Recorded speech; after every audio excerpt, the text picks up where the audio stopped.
ರಾಯಚೂರು ಮಹಾನಗರ ಪಾಲಿಕೆಯಿಂದ ನಗರ ಸ್ವಚ್ಛತೆಗೆ ಖರೀದಿಸಿದ ಸ್ಪಿನ್ನಿಂಗ್ ಯಂತ್ರ, ಒಳಚರಂಡಿ ನಿರ್ವಹಣೆಯ ವೆಹಿಕಲ್ ಮೌಂಟೆಡ್ ರೋಬೋಟ್ ಯಂತ್ರಕ್ಕೆ ಹಾಗೂ ಸ್ವಚ್ಛ ಭಾರತ ಮಿಷನ್ 2.0 ಅಡಿಯಲ್ಲಿ ವಿವಿಧ ಐಇಸಿ ಚಟುವಟಿಕೆಗಳಿಗೆ ರಾಯಚೂರು ಜಿಲ್ಲಾ ಉಸ್ತುವಾರಿ ಸಚಿವರು ಆಗಿರುವ ವೈದ್ಯಕೀಯ ಶಿಕ್ಷಣ ಹಾಗೂ ಕೌಶಲ್ಯ ಅಭಿವೃದ್ಧಿ, ಉದ್ಯಮಶೀಲತೆ ಮತ್ತು ಜೀವನೋಪಾಯ ಸಚಿವರಾದ ಡಾಕ್ಟರ್ ಶರಣಪ್ರಕಾಶ್ ರುದ್ರಪ್ಪ ಪಾಟೀಲ್ ಹಾಗೂ ಸಣ್ಣ ನೀರಾವರಿ, ವಿಜ್ಞಾನ ಮತ್ತು ತಂತ್ರಜ್ಞಾನ ಸಚಿವರಾದ ಎನ್ಎಸ್ ಬೋಸರಾಜ್ ಅವರು ಚಾಲನೆ ನೀಡಿದರು.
ಇಲ್ಲಿನ ರಾಯಚೂರು ಮಹಾನಗರ ಪಾಲಿಕೆಯು ವಿಶೇಷವಾಗಿ ಆಯೋಜಿಸಿರುವ ವಿವಿಧ ಐಇಸಿ ಚಟುವಟಿಕೆಗಳ ಕಾರ್ಯಕ್ರಮಕ್ಕೆ ವೈದ್ಯಕೀಯ ಶಿಕ್ಷಣ ಸಚಿವರಾದ ಡಾಕ್ಟರ್ ಶರಣಪ್ರಕಾಶ್ ರುದ್ರಪ್ಪ ಪಾಟೀಲ್ ಹಾಗೂ ಸಣ್ಣ ನೀರಾವರಿ, ವಿಜ್ಞಾನ ಮತ್ತು ತಂತ್ರಜ್ಞಾನ ಸಚಿವರಾದ ಎನ್ಎಸ್ ಬೋಸರಾಜ್ ಅವರು ಚಾಲನೆ ನೀಡಿದರು.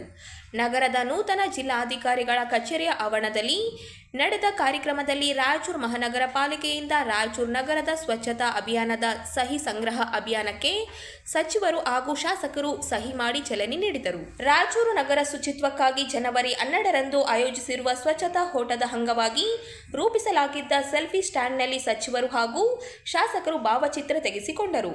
ಇದೇ ವೇಳೆ ವೇದಿಕೆಯ ಕಾರ್ಯಕ್ರಮ ನಡೆಯಿತು. ಸಚಿವರು ಹಾಗೂ ಶಾಸಕರು ಮತ್ತು ಅಧಿಕಾರಿಗಳು ಸ್ವಚ್ಛತಾ ಓಟ ಸಂದೇಶದ ಕ್ಯಾಪ್, ಟಿ ಶರ್ಟ್ ಬಿಡುಗಡೆ ಮಾಡಿದರು. 2026ರ ನೂತನ ಕ್ಯಾಲೆಂಡರ್ಗಳನ್ನು ಸಹ ಲೋಕಾರ್ಪಣೆ ಮಾಡಿದರು. ಇದೇ ವೇಳೆ ಸ್ವಚ್ಛತಾ ಓಟದ ಪೋಸ್ಟರ್ಗಳನ್ನು ಸಹ ಬಿಡುಗಡೆ ಮಾಡಲಾಯಿತು. ಒಂದು ತುಣುಕು ಇದು. ಇದಕ್ಕೆ ಚಾಲನೆ ಕೊಟ್ಟು ಸ್ವಚ್ಛ ಭಾರತದ ಸ್ವಚ್ಛ ರಾಯಚೂರು ಆಗಲು ಒಂದು ಸಹಿಯನ್ನು ಹಾಕುತ್ತಿದ್ದಾರೆ.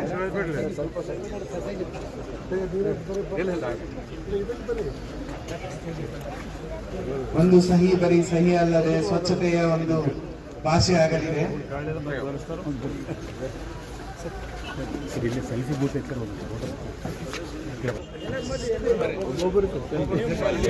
ಸ್ವಚ್ಛತೆಯ ಸಂಕಲ್ಪವಾಗಿ ಸೆಲ್ಫಿ ತೆಗೆದುಕೊಂಡು ಎಲ್ಲರಿಗೆ ಮಾದರಿ ಆಗಬೇಕೆಂದು ವಿನಂತಿಸಿಕೊಳ್ಳುತ್ತೇನೆ. ಹಿಂದೆ ಬರ್ರಿ ಸರ್, ಹಿಂದೆ ಬರ್ರಿ ಸ್ವಲ್ಪ ಹಿಂದೆ. ಸ್ವಚ್ಛ ಭಾರತ್ ಮಿಷನ್ 2.0 ಅಡಿಯಲ್ಲಿ ಮ್ಯಾರಥಾನ್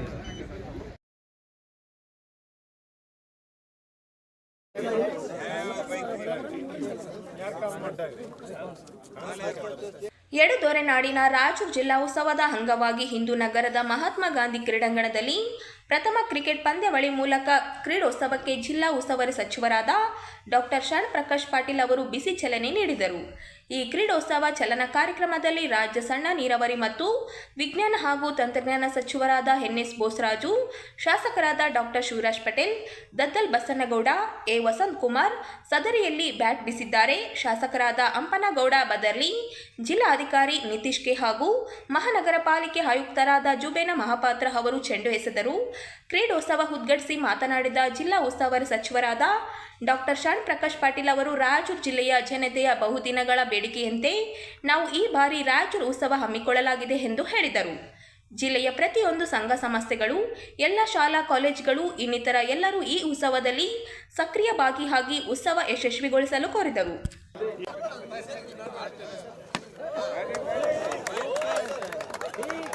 ಈ ಮುಖಾಂತರ ಕ್ರೀಡಾ ಮನೋಭಾವನೆಯನ್ನು ಉತ್ತಮವಾದ ತೋರಿದಾಗ ಅದ್ಭುತವಾದ ಗೋಲಿಂಗ್ನ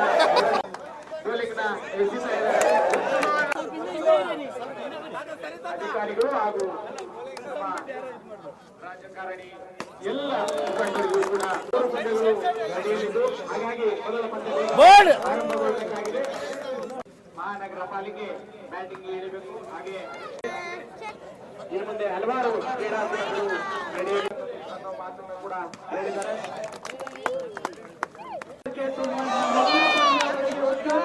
ದೊರಕಿದೆ.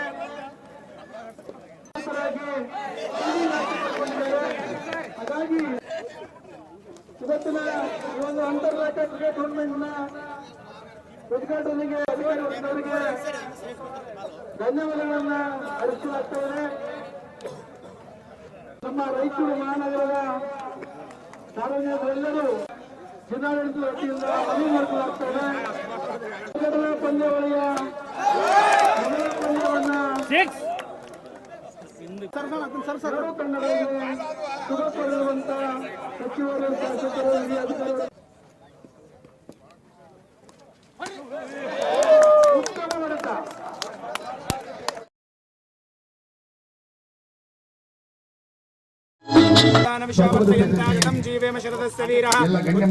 ರಾಯಚೂರಿನ ರಾಜೀವ ಗಾಂಧಿ ಸೂಪರ್ ಸ್ಪೆಷಾಲಿಟಿ ಆಸ್ಪತ್ರೆಯ ಆವರಣದಲ್ಲಿ ಕಿದ್ವಾಯಿ ಫೆರಿಫೆರಲ್ ಕ್ಯಾನ್ಸರ್ ಚಿಕಿತ್ಸಾ ಘಟಕ ನಿರ್ಮಿಸುವ ಅಂದಾಜು ಮೊತ್ತ 2,000 ಲಕ್ಷ ಕೋಟಿ ರೂಪಾಯಿ ಮೊತ್ತದ ಕಟ್ಟಡ ಕಾಮಗಾರಿಗೆ ಸಚಿವರಾದ ಡಾಕ್ಟರ್ ಶರಣ್ ಪ್ರಕಾಶ್ ಪಾಟೀಲ್ ಹಾಗೂ ಎನ್.ಎಸ್. ಬೋಸರಾಜ್ ಅವರು ಶಂಕುಸ್ಥಾಪನೆ ನೆರವೇರಿಸಿದರು.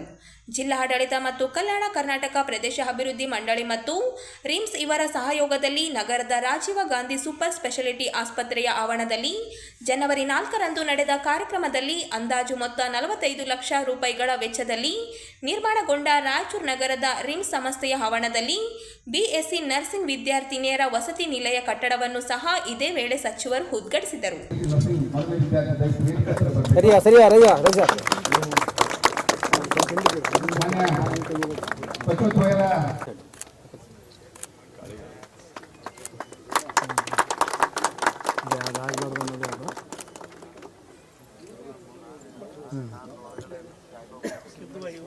ಆಯ್ತು ಸರ್,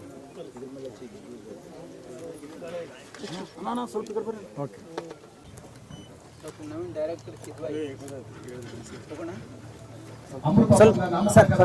ಅನ್ನವಣ್ಣದ ಪ್ರಕ್ರಿಯೆ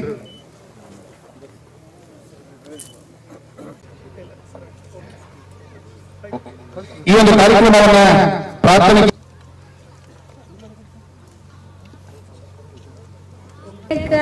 ನೀ ಫಲದಾಯಕ ನೀನೆ ವಿನಾಯಕ ಪೂಜಾರಂಭದಾಯಕ ನೀನೆ ವಿನಾಯಕ ನೀ ಫಲದಾಯ ವಿನಾಯಕ ಪೂಜೆ ಪಾಲಿಸೋದ ಮಗೇವಿ ನೀನೆ ವಿನಾಯಕ ಕಾರ್ಯನಾಯಕ ಫಲದಾಯಕ ನೀನೆ ವಿನಾಯಕ ಕಾರ್ಯ ಪಾಲಿಸುವುದ ಮಗೇ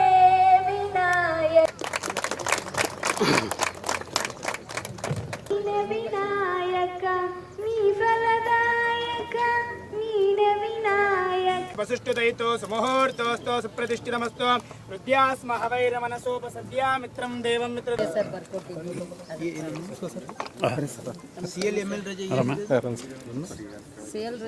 CL ಕೊಡ್ತಾ ಇಲ್ಲ ಸರ್. ಮತ್ತೆ ಅವ್ರು ಏನಂದ್ರೂ ಇಲ್ಲ ನೀವು ಗೌರ್ಮೆಂಟ್ಗೆ ಬರ್ತಾ ನಿಮ್ಗೆ ಬರೋಲ್ಲ ಅಂತ ಹೇಳಿದ್ದಾರೆ ಸರ್. ಇಲ್ಲ ಸರ್.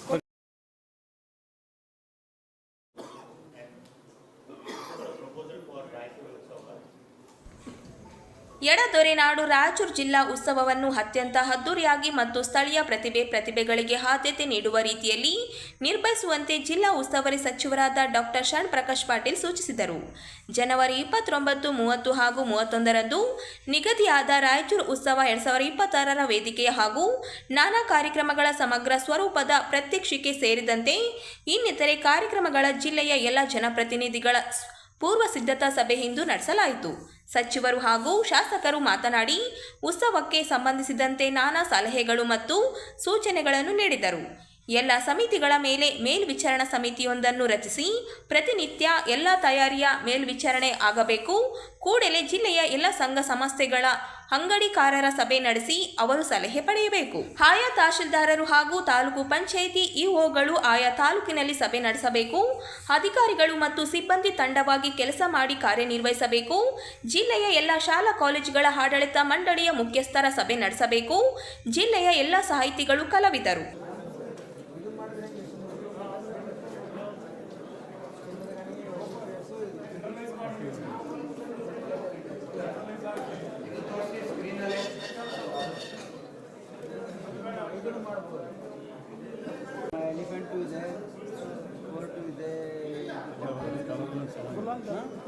ರಾಯಚೂರು ಬರೋದು ಸರ್. ಅದು ನಮ್ಮ ಸಾಹಿತ್ಯ ಕೂಡ ಇದು ಕನ್ನಡ ಮಾಡಿ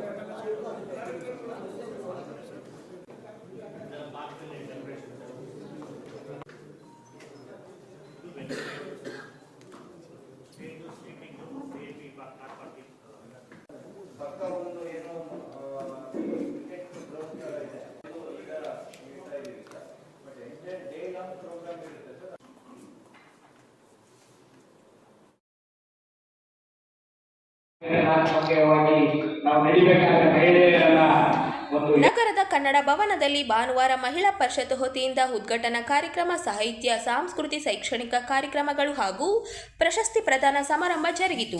ಕಾರ್ಯಕ್ರಮವನ್ನು ಉದ್ಘಾಟಿಸಿ ಮಾತನಾಡಿದ ಡಾಕ್ಟರ್ ಜಯಲಕ್ಷ್ಮಿ ಮಂಗಳಮೂರ್ತಿ ಅವರು, ಹೊಸ ವರ್ಷದಲ್ಲಿ ಹೊಸ ಸಂಸ್ಥೆಯಾಗಿ ಮಹಿಳಾ ಪರಿಷತ್ ಜನಿಸಿರುವುದು ಸಂತಸದ ಸಂಗತಿ ಎಂದರು. ಸಾಹಿತ್ಯ, ಸಾಮಾಜಿಕ ಹಾಗೂ ಶೈಕ್ಷಣಿಕ ಕ್ಷೇತ್ರಗಳಲ್ಲಿ ಸಂಸ್ಥೆ ಮುನ್ನಡೆಯಲಿದೆ ಎಂದು ಹಾರೈಸಿದ ಅವರು, ವಿಶ್ವದ ಮಹಿಳಾ ಶಕ್ತಿಯನ್ನು ನೆನಪಿಸುವ ಜೊತೆಗೆ ಭಾರತೀಯ ಹಾಗೂ ಕರ್ನಾಟಕದ ಸಂಸ್ಕೃತಿಯನ್ನು ಜೀವಂತವಾಗಿಡುವ ಹಂಚಿ ಉಣ್ಣುವ ಪರಂಪರೆಯನ್ನು ಮಹಿಳಾ ಪರಿಷತ್ ಮುಂದುವರಿಸುತ್ತಿದೆ ಎಂದು ವಿಶ್ವಾಸ ವ್ಯಕ್ತಪಡಿಸಿದರು. ಶೈಕ್ಷಣಿಕ ಕ್ಷೇತ್ರಕ್ಕೆ ಹೆಚ್ಚಿನ ಒತ್ತು ನೀಡಬೇಕಿದ್ದು, ದತ್ತಿಗಳನ್ನು ಸಂಗ್ರಹಿಸಿ ಗ್ರಾಮೀಣ ಭಾಗದಲ್ಲಿಯೂ ಕಾರ್ಯಕ್ರಮಗಳನ್ನು ಹಮ್ಮಿಕೊಳ್ಳೋಣ ಎಂದು ಸಲಹೆ ನೀಡಿದರು. ಇಂತಹ ಕಾರ್ಯಕ್ರಮವನ್ನು ಸಂತೋಷದಿಂದ ಉದ್ಘಾಟಿಸುವುದಾಗಿ ತಿಳಿಸಿ, ಮುಂದೆಯೂ ಮಹಿಳಾ ಪರಿಷತ್ ಜೊತೆಗೆ ತಾವು ಇರುತ್ತೇನೆ ಎಂದರು. ಪ್ರಾಸ್ತಾವಿಕ ಭಾಷಣದಲ್ಲಿ ಅಣ್ಣಪ್ಪ ಮೆಟ್ಟಿಗೌಡ ಅವರು, ಮಹಿಳೆಯರಿಂದ ಮಹಿಳೆಯರಿಗಾಗಿ ಮಹಿಳೆಯರೇ ನಡೆಸುವ ವೇದಿಕೆಯಾಗಿ ಮಹಿಳಾ ಪರಿಷತ್ತು ರೂಪುಗೊಂಡಿದೆ ಎಂದರು. ಪುರುಷರು ಸಹ ಬೆಂಬಲವಾಗಿ ಜೊತೆಗಿರುತ್ತೇವೆ ಎಂದು ತಿಳಿಸಿದ ಅವರು, ಪರಿಷತ್ತನ್ನು ಜಿಲ್ಲಾ ಮಟ್ಟದಿಂದ ರಾಜ್ಯ ಮಟ್ಟದವರೆಗೆ ವಿಸ್ತರಿಸಲಾಗುವುದು ಎಂದು ಹೇಳಿದರು. ಅದು ಸೃಷ್ಟಿಯಲ್ಲಿಯೇ ಇರುವಂಥದ್ದು ಈಗದು ಪ್ರಕರ್ಷಕ್ಕೆ ಬಂದಿತು, ಬೆಳಕಿಗೆ ಬಂದಿತು, ಅಭಿವ್ಯಕ್ತಿಗೆ ಬಂದಿತು. ಆದ್ದರಿಂದ ಇವತ್ತಿನ ಈ ಕ್ಷಣದಲ್ಲಿ ಕರ್ನಾಟಕದ ಇತಿಹಾಸಕ್ಕೆ, ನಮ್ಮ ರಾಜ್ಯದ ಎಲ್ಲ ಜಿಲ್ಲೆಗಳಲ್ಲಿ, ಭಾರತದ ಇತಿಹಾಸದಲ್ಲಿ ಅದ್ಭುತವಾದ ಸ್ತ್ರೀ ಶಕ್ತಿ ಅವತಾರ ತಾಳಿತು. ಇದು ನಾನು ಹಿಂಗೆ ಅಂದ್ಕೊಂಡಿದ್ದೇನೆ. ಅದಿನ್ನ ಈಗ ಮಗುವಂದ್ರೆ ಗತಿ ಹಾಗಾಗಬಾರ್ದು. ಸಮಸ್ತ ಶಕ್ತಿ ಸ್ವರೂಪಿಣಿಯಾಗಿಯೇ ಬರಲಿ ಅಂತ ನಾನು ಹೇಳ್ತಾ ಇದ್ದೇನೆ.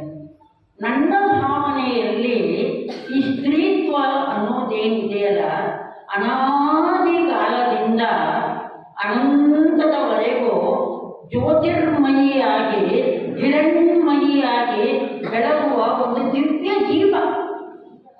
ಆಯಾ ಕಾಲಗಳಲ್ಲಿ, ಆಯಾ ನಾಮರೂಪಗಳಲ್ಲಿ, ಆಯಾ ರೂಪಾಂತರಗಳಲ್ಲಿ ಅನೇಕ ಪಾತ್ರಗಳನ್ನು ತಾಳ್ತಾ, ಹೌದಲ್ಲಿ, ತಾಯಿಯಾಗಿ, ತಂಗಿಯಾಗಿ, ಅಕ್ಕನಾಗಿ, ಗುರುವಾಗಿ, ಒಂದು ತ್ಯಾಗಮಯಿಯಾಗಿ, ಶಕ್ತಿದಾಯಿನಿಯಾಗಿ, ಪ್ರೇರಕದಾಯಿನಿಯಾಗಿ, ಪ್ರತಿಭಾಪೂರ್ಣಳಾಗಿ, ಮಾನವೀಯ ದಿವ್ಯ ಸ್ರೋತವನ್ನು ತಾಳಿದವಳಾಗಿ, ನೀವಿನ್ನ ಏನೇನು ಬೇಕು ಹೇಳಿ.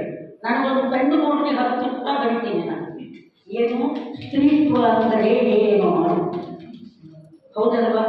ಅದಕ್ಕೆ ಪ್ರಕೃತಿಗೂ ಒಂದು ಸ್ತ್ರೀನೇ ನಮಗೆ. ಬೇಂದ್ರೆ ಒಂದು ಕಡೆ ಹೇಳ್ತಾರೆ, 5 ಜನ 5 ಕಂಡ ನಾನು ಅಂತ. ನಮ್ಮ ಕನ್ನಡ ಫೀಲ್ಡಿನವ್ರಿಗೆಲ್ಲ ಗೊತ್ತಿರ್ತದೆ. ಯಾರ್ಯಾರು ತಾಯಂದರು, ನಮ್ಗೆ 5 ಜನ ತಾಯಂದರು ಯಾರು ಹಂಗಾದರೆ? ಭಾರತ ಮಾತೆ, ಜನನಿ, ಜನ್ಮಭೂಮಿ, ಸ್ವರ್ಗಾದಕ್ಕೆ ಗರಿಯೇಚೆ. ಈ ಜನನಿ, ಈ ಜನ್ಮಭೂಮಿ, ನೀವು ಎಲ್ಲಿಗೆ ಹೋಗ್ರಿ, ನಮ್ಮ ಗೋಳೂರು